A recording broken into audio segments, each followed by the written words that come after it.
పరమాచార్యుల వారికి కామాక్షి అమ్మవారికి అభేదం. ఇద్దరూ ఒకటే. పరమాచార్య పాదములకు నమస్కారం చేస్తే నా దృష్టిలో కామాక్షి అమ్మవారికి నమస్కారమే. ఇద్దరు ఒకటైపోయారు వాళ్ళు. అయినా సనాతన ధర్మం సనాతన ధర్మమే. నాకు నమస్కారం పెట్టి నేను ఇప్పిస్తాననేవారు కాదు, మీ రోగాల్ని తగ్గిస్తాననేవారు కాదు. అమ్మవారి దగ్గరికి పంపేవారు. కామాక్షి అమ్మవారి దేవాలయానికి వెళ్ళండి అని చెప్పేవారు. అమ్మవారిని నమ్ముకోవడం ఈ జాతికి నేర్పారు పరమాచార్య.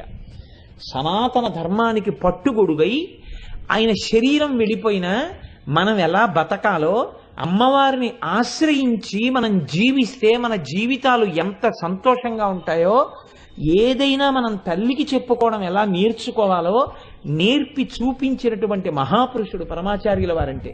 కాబట్టి కామాక్షి కామదాయిని, ఆ తల్లిని మీరు నిజాయితీగా వెళ్ళి అమ్మ దగ్గర ఏడ్చినట్టు మీ కోరిక చాలా నిజమైన కోరిక అనుకుంటే అమ్మవారికి చెప్పుకున్న తర్వాత ఆ కోరిక తీరనిది ఉంటుందని నేను అనుకోవట్లేదు. ఎందుకని చెప్తున్నానంటే ఈ మాట, మీరు పరమాచార్య స్వామి వారి జీవితానికి సంబంధించిన పుస్తకాలని చదివినప్పుడు మీకు కొన్ని విషయాలు గోచరం అవుతాయి.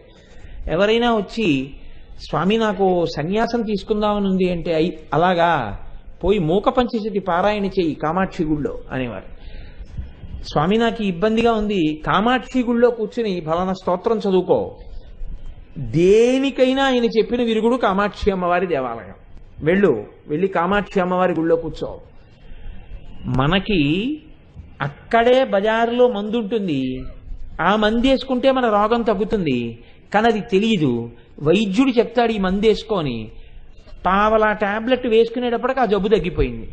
పావలా టాబ్లెట్ వేసుకుంటే తగ్గిపోయే జబ్బుతో బాధపడి డాక్టర్ గారి దగ్గరికి వెళ్తే డాక్టర్ గారు చెప్పి జబ్బు తీసేసినట్టు, అటువంటి కామాక్షి అమ్మవారి దేవాలయం ఉండగా ఒక్కసారి అటువంటి తల్లిని ఏ కోరిక లేకుండా మనం కూడా ప్రదక్షిణం చేసి నమస్కారం చేసొద్దామని కామాక్షి అమ్మవారి దేవాలయానికి వెళ్ళి, కంచి అంత గొప్ప క్షేత్రం, ప్రపంచపటంలో 64,000 శక్తి స్థానముల దర్శనం చెయ్యలేకపోయినా కంచి కామాక్షి అమ్మవారి దర్శనం చేస్తే చాలు.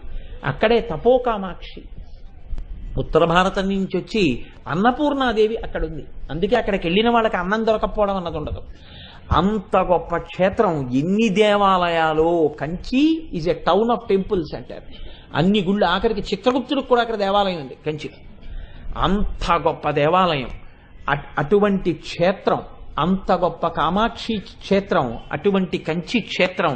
ఆ క్షేత్రం పేరు చెప్పుకుంటే చాలు, ఆ తల్లి పేరు చెప్పుకుంటే చాలు, పరమాచార్యుల వారి నామం చెప్పుకుంటే చాలు.